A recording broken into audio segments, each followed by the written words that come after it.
Hi everyone, in this video I'll be installing Parrot OS Security Encrypted without using a USB drive or a DVD.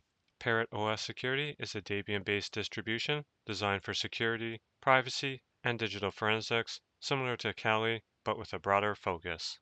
So I'm going to download Parrot OS, going to www.parrotsec.org, download,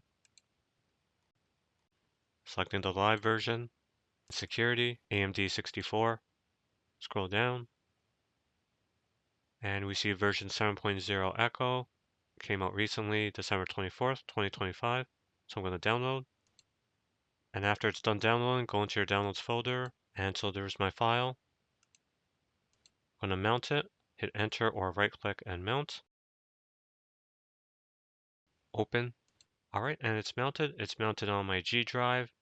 And now I'm going to open up disk management. Start disk management. All right, and there's my disk 0. It's 476 gigabytes. It's my SSD. And I have Windows installed here. There's the UEFI partition. There's my Windows C drive and the Windows recovery partition. And below, there's the ISO that's mounted. Now I mounted it here in Windows, but if I restart, I won't be able to boot from it. So what I'll be doing is creating a new partition just for the installation media, so I can boot from it, and also as well as setting some space aside for Parrot OS. So I'm going to select my C drive, right click, shrink volume. So I'll set aside 100 gigabytes for Parrot OS and the installation media. It's about 7.45 gigabytes, so I'll do 10 gigs. So 110 gigs in total, 110,000. Shrink. Now when installing Parrot OS, the installer will use the first UEFI partition it finds, which is where my Windows boot files are located. Now this may seem fine to have both the Windows and Parrot OS security boot files in the same UEFI partition, but Microsoft is known for removing anything not related to Windows in this partition, and this can happen, for example, after a Windows update. And if the Parrot OS security boot files are not there, then I won't be able to boot into it. So what I'll be doing is creating a separate UEFI partition for Parrot OS.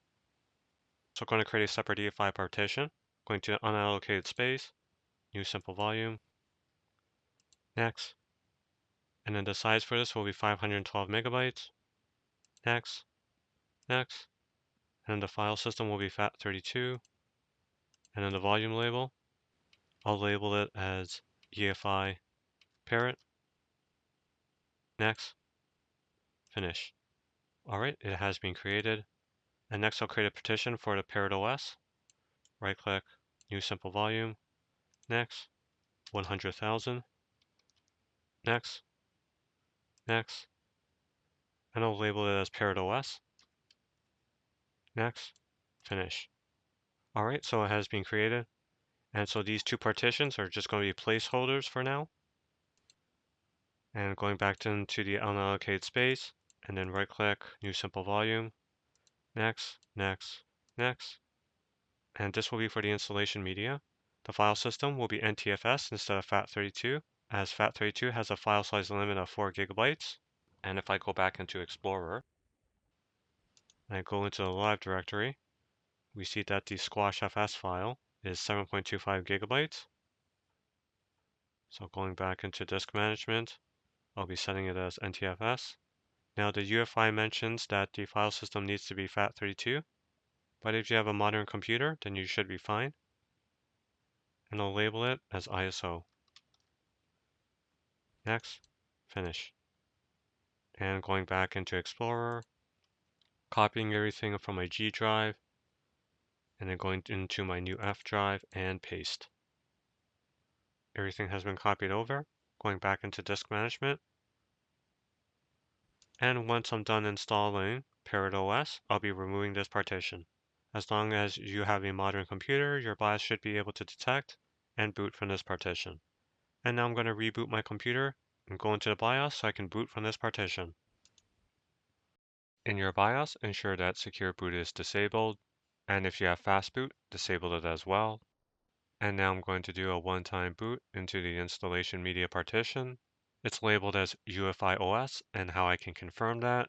Go back into Windows, open up a command prompt as administrator, type in bcdedit /enum firmware. And at the bottom, you can see there's partition F, the F drive that was created, and the description, UEFI OS. I'm going to boot into it. All right, it has booted into the installation media partition, and we get the live boot menu, and I have try/install, okay. And before installing Parrot, I'm going to open up gparted. As the installer is going to be using the first UEFI partition it finds, this partition here, I'm going to be temporarily removing the boot flag. So right click, manage flags, and then remove the boot flag, close. And now I'm going to set the boot flag for my new UEFI partition for Parrot. Right click, manage flags, set the boot flag, close. And now I'm going to close gparted. And now I'm going to run the installer. I'm at the welcome screen, next. Set your location, next. Your keyboard, next. And here, I'm going to be selecting replace a partition. And I'm going to be selecting the 100 gig partition that I had created earlier, which is SDA5. And we see that Parrot's going to be installed on here. And at the bottom, it says that the UEFI system partition at dev SDA4 will be used for starting Parrot OS.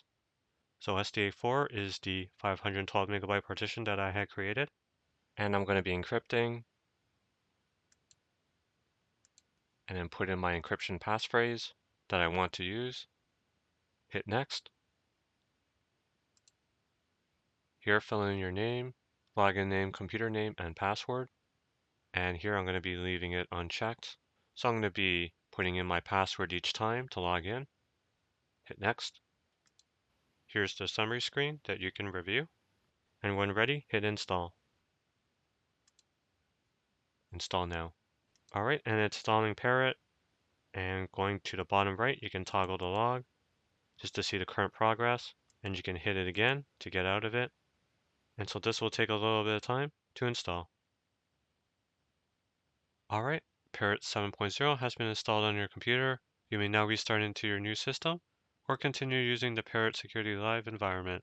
Now when I restart, it should boot into Parrot, but to make sure, I'll restart and I'll go into the BIOS to confirm my boot order. All right, in my boot order here, Windows Boot Manager is first, UEFI OS is second, and third is Parrot. So I have to change that so Parrot is first, and then save changes and exit. All right, and I get the screen here, enter passphrase for HD0, GPT5. So I had selected to encrypt Parrot OS. So I'm going to have to put in my passphrase, attempting to decrypt master key. And the grub boot menu comes up, and I'm going to boot into Parrot OS. All right, I got the login screen, put in my password. Going to close this window here. Going to open up gparted, put in my password. And for my Windows UEFI partition, I'm going to put the boot flag back.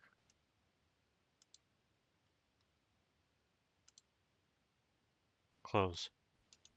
And my installation media partition, I no longer need it, so I'm going to remove it.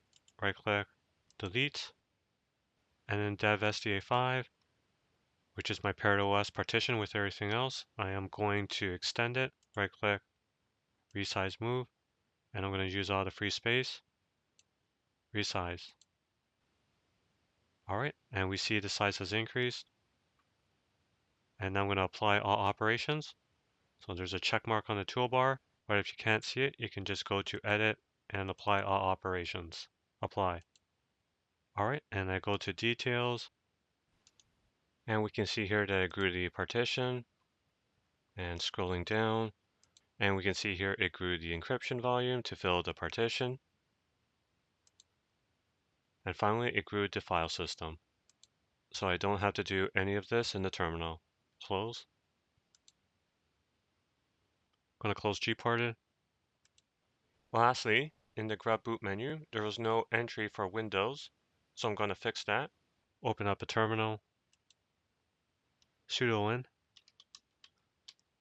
put in my password. I'm going to type in OS prober, which is going to look for other operating systems, in this case Windows. And we see it can find the Windows Boot Manager. And now I'm going to make a new grub configuration file. Grub make config -o /boot grub.cfg. All right, it has been created, and now I'm going to reboot my computer. Put in my passphrase to decrypt. All right, there's Grub, and there's Parrot, and there's the Windows Boot Manager. So I'm going to boot into it. All right, and I'm back in Windows. So that's it. That's how you can install Parrot OS Security Encrypted without using a USB drive or a DVD. I hope this video has been useful, and I thank you for watching. Bye now.